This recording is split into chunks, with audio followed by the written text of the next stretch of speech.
Salam sejahtera Malaysia, denyut nadi suara rakyat bergema di channel ini.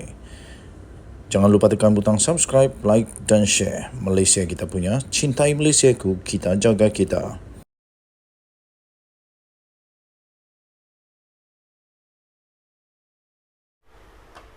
Salam sejahtera Malaysia, denyut nadi suara rakyat bergema di channel ini. Satu saja soalan saya sebelum saya ulas perkara ini. Soalan saya, ada apa dengan Mahathir? Kenapa ada tua macam ni pun masih berminat dengan Mahathir? Kenapa tak korek orang-orang baru, orang-orang muda? Kenapa tak ambil orang muda untuk jadi pelapis? Kenapa nak minta juga Mahathir? Aduh, Mahathir dah 98 tahun. Tak kesiankah dengan Mahathir bagi dia berdiri lama-lama berucap? Ada apa dengan Mahathir? Yang saya tahu, selepas saja Hadi Awang berkawan dengan Mahathir, banyak macam sangat cabaran-cabaran yang sentiasa menghadap kepada PAS. Terbaru, Dr. Mahathir muncul di pentas PAS. Tiba-tiba muncul di pentas PAS. Tapi bagi saya, munculkah tak munculkah Mahathir di pentas PAS, tetap tak ada apa-apa bezanya. Tetap tak ada apa-apa beza. Sama ada Mahathir muncul atau tidak di pentas PAS, PAS tetap menang kalau menang. PAS tetap kalah kalau kalah. Tak ada apa-apa pun signifikan punya kesan yang dibawa oleh Mahathir. Kerana dia dah tua.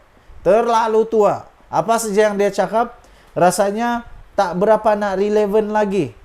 Tak berapa nak relevan lagi untuk diterima bagi orang-orang muda. Mungkin diterima oleh orang yang memang sah, memang pengikut tegar kepada PAS. Orang-orang yang memang setia kepada PAS. Memanglah kalau begitu. Tapi untuk orang-orang yang di atas pagar, anak-anak muda yang masih lagi masih lagi berfikir-fikir nak undi siapa, saya fikir kemunculan Mahathir di pentas PAS ini tak membawa banyak makna lah. Membuat kemunculan pertama di pentas Perikatan Nasional, bekas Perdana Menteri Dr. Mahathir musuh ketat kepada Hadi Awang dulu ni, musuh ketat PAS sampai mereka buat satu nama jolokan bagi Mahathir, Mahafiraun lah, zalim lah, dan pernah lagi kata siapa sokong ini kafir mengkafir, masuk macam-macam lah, masuk neraka lah, macam-macam. Tapi akhirnya Mahathir tiba-tiba muncul di pentas itu, dan seolah-olah itu semua yang dulu-dulu itu terlupakan, sudah dilupakan. Beliau juga menyeru supaya pengundi memberi kemenangan kepada gabungan itu. Wah, masih lagi berkesankah seruan Mahathir ini? Saya rasa tak berkesan langsung lah. Kalau betul dia berkesan, dia sudah menang di Pejuang dulu. Dia sudah menang di Pejuang, Gerakan Tanah Air. Tapi bukan saja tak berkesan, kalah teruk dan memalukan. Sungguh-sungguh. Budak-budak yang baru pertama kali bertanding, dua kali bertanding, pun boleh banyak lagi undi daripada Mahathir di tempat lain. Mahathir di tempat sendiri, memang kubu kuat Mahathir, tapi kalah dengan teruk, tak dapat pun depositnya. Lepas tu dia tuduh pula ada rasuah. Dan yang dia tuduh pula, tak tahu siapa, tapi bukankah itu tertembak kaki sendiri apabila dia kata dia kalah kerana ada rasuah. Yang menang di sana, yang menang di Langkawi kebetulan dari Perikatan Nasional. Jadi apa maksudnya itu? Bikin pening. Walaupun begitu, memang ramai orang datanglah. Ada ribuan hadirin yang datang di Sultan Muhammad Keempat, Kota Baru, di stadium Sultan Muhammad Keempat di Kota Baru. Mahathir berkata perlu menyapu bersih dan menang di ke-66 negeri terbabit. Dulu pun kau cakap begitu juga di Pejuang. Bilang boleh menang, tengok satu pun tak menang. Okey, so tahniahlah, apa-apa pun tahniahlah diucapkan kepada Hadi Awang yang dapat seorang orang tua, seorang yang sudah tua betul, untuk menyokong parti PAS. Kita harap adalah signifikan pembawaan yang boleh dibawa oleh Mahathir lah. Tapi setakat yang saya tahu tak adalah. Mungkin penyebab kekalahan kot. Kita tengoklah. Bye-bye. Salam sejahtera Malaysia. Denyut nadi suara rakyat bergema di channel ini. Ini dia. Saya sisipkan di tepi ni. Anda boleh lihat. Saya sisipkan di sini ini. Di sini depan ini. Salinan dokumen.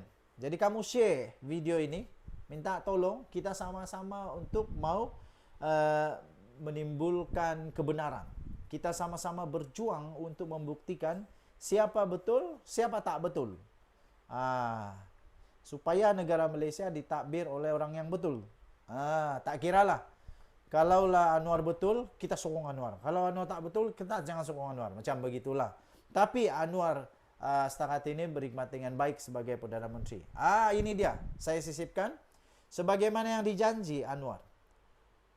Untuk menunjuk bukti hutang Felda telah dilupus dan menuntut Mahyadin segera mohon maaf. Ini dia dokumen-dokumen itu. Perdana Menteri Datuk Seri Anwar Ibrahim akan mengemukakan bukti bahawa beliau telah menandatangani dokumen bagi penghapusan hutang peneroka Felda. Pada kenyataan itu beliau kata tak payah bagi dia 24 jam, bagi 12 jam pun boleh. Akhirnya ini dia dokumen yang sudah pun dikongsikan. Jadi tuan-tuan dan puan-puan yang dihormati sekalian, berikut adalah salinan dokumen tersebut yang saya sisipkan terus di sini. Tak payah nak panjang lebar, ini dokumennya. Pertama, Lembaga Kemajuan Tanah Persekutuan as assignor and Government of Malaysia as assignee and Amanah Raya Trustee Berhad. Ini dia, Assignment of Finance Service Reserve Account 1 FSRA. Kemudian dia tulis di sini, the assignment is made on 26 of June 2023. Siapa Perdana Menteri waktu itu? Bukan Mahathir, bukan Muhyiddin, bukan Hadi Awang, bukan Hamzah Zainuddin, bukan. Ini Perdana Menteri dia, Datuk Seri Anwar Ibrahim. This assignment is made on 26 of June 2023 between Lembaga Kemajuan Tanah Persekutuan, the Government of Malaysia and Amanah Raya Trustee Berhad. Jadi dokumen ini yang paling penting saya terus sisipkan di sini, ditandatangani oleh empat orang. Nombor 1 ditandatangan oleh Chairman, Assignor the Council of Lembaga Kemajuan Tanah Persekutuan. We hereunto duly affix in the presence of Chairman. Ada tanda tangan dan Tan Sri Idris Jusof, Felda Chairman, ditanda tangan. Jadi sah. Kemudian satu lagi authorized signatory dia adalah Datuk Amiruddin Abdul Sattar, iaitu Director General of Felda. Tanda tangan juga. Maknanya sah. Dan assignee, sign for and on behalf of the Government of Malaysia in the presence of Yang Amat Berhormat Datuk Seri Anwar Ibrahim, Menteri Keuangan. Tanda tangan dia. Jadi yang tanda tangan ini Muhyiddin kah? Bukan. Tapi Anwar Ibrahim. Dan ada saksi. Tak percaya, tanyalah saksi ini. Witnessnya ialah Datuk apa ini? Tak berapa nampak. Datuk Anis Rizana binti Muhammad Zainuddin, Timbalan Ketua Setiausaha Perbendaraan Pelaburan Kementerian Keuangan. Okey, jadi ini dia. Ada satu lagi dokumen dan nilai dokumen itu adalah 990 juta ringgit Malaysia. Arahan pembayaran daripada Kerajaan Malaysia, arahan pembayaran untuk 990 juta ringgit Malaysia. Tak payah panjang-panjang cakap. Kamu share supaya semua tahu. Ini dokumennya. Bye-bye. Ini Sanusi kena jawab. Denyut nadi suara rakyat bergema di channel ini. Sebelum itu saya mohon untuk Anda tekan butang subscribe, like, share. Dan kalau kamu baik hati, bagilah saya super thanks. Supaya saya lebih semangat untuk buat konten lagi. Oke, ramai juga yang tanya saya kenapa ulang-ulang konten yang sama. Oke, itu namanya teknik pengulangan supaya semua orang dapat tahu. Yang belum tahu, dia sempat baca lagi. Yang belum dengar video itu, dia dapat notification sekali lagi. Jadi dia ada peluang untuk tengok video itu sekali lagi. Itu tujuan dia lah. Macam kita belajar juga lah. Waktu kita belajar berjalan, kita akan buat repetition. Ulang-ulang, jatuh, ulang, jatuh, ulang, jatuh, ulang. Sampai kita boleh berlari. Sama juga. Jadi saya ulang-ulang-ulang itu supaya ramai orang yang belum tak sempat nak tonton video, ada peluang untuk tonton video. Dan satu lagi, supaya tertanam di minda orang Malaysia bahawa rasuah, perbuatan salah, perbuatan-perbuatan yang melanggar undang-undang itu tak patut dibuat di Malaysia. Setuju atau tidak? Kalau kamu setuju, katakan setuju. Oke. Kalau betul Sanusi tak bersalah, ini jawab Sanusi. Kalau betul Sanusi tak bersalah, habis tu, kenapa pula Pesuruhjaya Selangor, Pesuruhjaya PAS Selangor, menghadap Sultan Selangor? Itu soalan yang cukup besar. Kenapa? Pasti kerana menurut laporan-laporan itu dipercayai beliau mau menerangkan, menjelaskan, dan saya pikir mau mohon ampun lah kepada Sultan Selangor. Maknanya ada pengakuan bersalah di sana. Malang sekali Sultan Selangor, ampun tuanku, beribu-ribu ampun, sembah patut, mohon ampun. Malangnya Sultan Selangor seorang sultan yang amat hebat. Baginda seorang yang adil, saksama, dan tidak memilih bulu.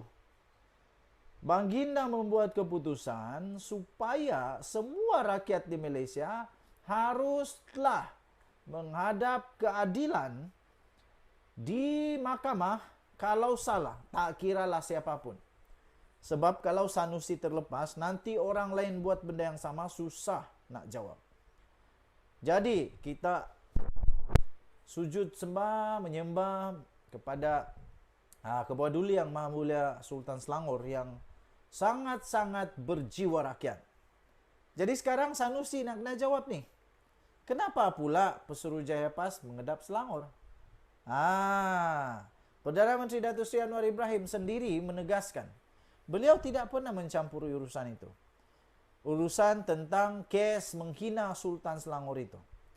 Tapi Perdana Menteri Anwar Ibrahim mempersoalkan tindakan Pesuruhjaya PAS Selangor yang telah menghadap Sultan Selangor dan telah memohon maaf walaupun terdahulu menafikan Menteri Besar Kedah itu telah mengeluarkan kenyataan tersebut. Apa yang minta maaf pula? Kalau tak salah kan? Maksudnya salah lah tu. Yang peliknya, bila sudah sampai di mahkamah, mengaku tak bersalah. Jadi waktu minta mohon maaf untuk apa? Jangan kamu permain-mainkan pula Sultan Selangor. Sekejap minta maaf, sekejap tak rasa bersalah. Jadi kata Perdana Menteri, orang tuduh Anwar zalim kerana hadapkan seorang ke mahkamah. Ini kes apa? Ini kes hina raja. Siapa buat laporan? Dewan Diraja Selangor. Bukan Anwar yang buat laporan. Jadi tuan-tuan dan puan-puan yang dihormati sekalian, laporan polisi itu dengan perkenan daripada Sultan. Sebab menurut Anwar, kenapa Dewan Diraja Selangor boleh buat laporan? Sebab dapat persetujuan dan itu diperkenankan oleh Selangor. Kalau betul tak salah, kenapa Pesuruhjaya PAS Selangor pergi menghadap Sultan Selangor minta ampun? Kemudian besoknya bila kena dakwa tiba-tiba sahaja tak mengaku bersalah. Jadi yang kamu minta ampun untuk apa? Jadi jangan putar-putar belit. Yang kita tahu selepas sahaja Sultan Selangor mengeluarkan titah bahawa isu itu belum selesai, esoknya polis dakwah. Padan muka. Ingat, ahli-ahli politik semua. Ini peringatan dari Anwar. Raja ini mengatasi politik. Jangan besar kepala. Macam mana pun, raja adalah di atas politik. Raja ini payung negara. Ini semua sebab pas baik dengan Tun Mahathir lah. Belajar dari Tun Mahathir. Kemudian kena dakwah lah. Silap cari guru kah? Silap cari guru kah? Beliau berkata demikian ketika berucap pada satu program Kita Hulu Kelang bersama PM10 di Sini Semalam. Okey, Anwar bagaimanapun memberitahu beliau dimaklumkan mengenai penahanan Muhammad Sanusi.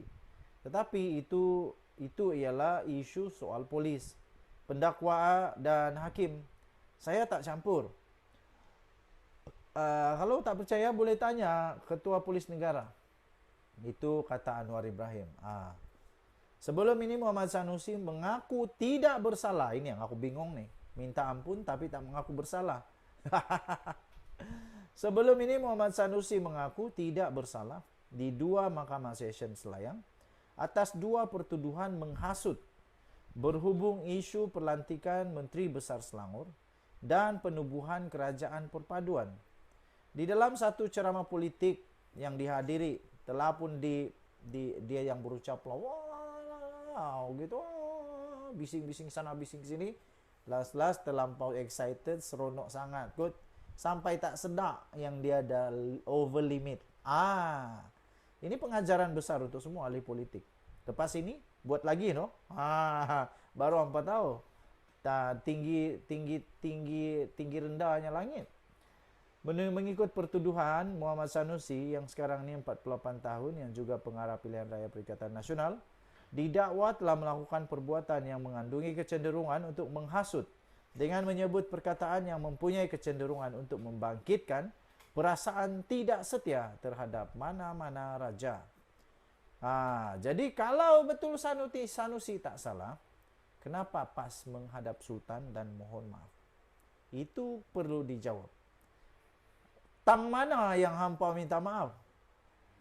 Kenapa minta maaf, minta ampun? Tapi bila didakwa di mahkamah tak mengaku pula didakwa di mahkamah tak mengaku pula bersalah. Apa? Hampa ingat Dewan Diraja Selangor tak bijak kah? Yang lah ni yang hampa nak persoalkan ini rasanya ialah Dewan Diraja Selangor. Jangan main-main. Okey. Denyut Nadi Suara Rakyat bergema di channel ini. Jangan lupa tekan butang subscribe, like dan share. Malaysia kita punya, cintai Malaysia aku, kita jaga kita. Bye-bye. Salam sejahtera Malaysia. Habis, memang betul-betul habis checkmate. Tak boleh buat apa-apa lagi dah. Muhyiddin kali ini betul-betul kantoi menipu. Dia kantoi betul waktu dia cakap itu ini dengan yakin pula tu. Kali ini dikantoikan sendiri oleh Setiausaha SUSK Muhyiddin ketika menjadi Perdana Menteri. Bekas Ketua Setiausaha Sulit KSUSK kepada Tan Sri Mahyidin Mak Yassin akhirnya membuka rahsia yang ramai rakyat tak tahu.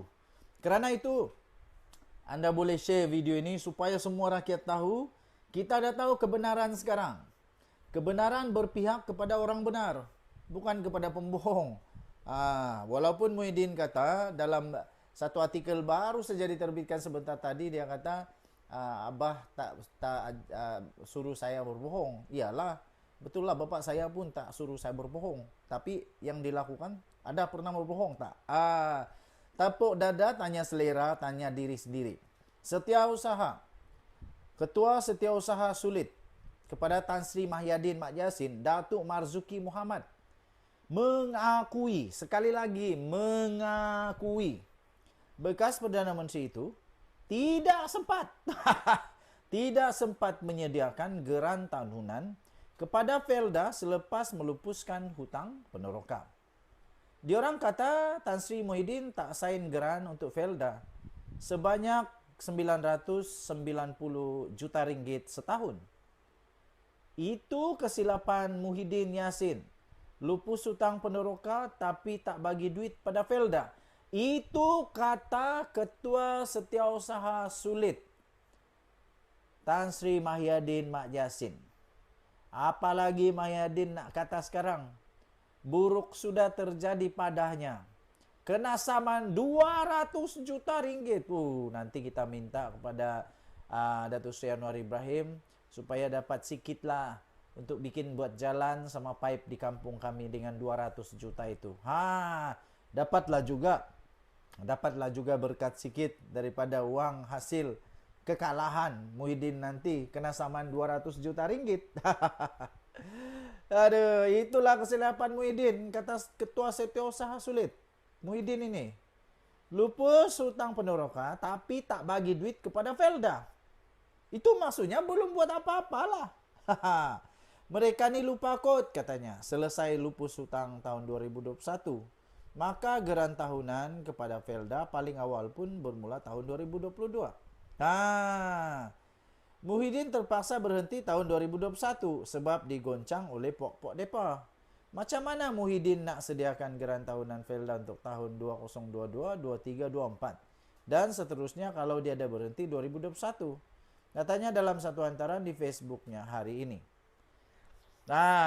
Apapun ceritanya, apapun penerangan penjelasannya, tapi yang pasti beliau mengaku kesilapan Mahyadin, lupa bagi duit kepada Felda. Itu tajuk yang hebat daripada harapandaily.com. Nah, ini dia. Nak kata apa lagi? Okey, jadi tuan-tuan dan puan-puan yang dihormati sekalian, kita dah tahu kebenarannya. Selalunya yang benar itu akan menang. Kebenaran selalu berpihak kepada yang benar. Okey, so tahniah diucapkan kepada Muhyiddin Yassin yang berjaya membentuk seorang Ketua Setiausaha Sulit KSU SK yang amat jujur. Tahniah diucapkan. Bye-bye.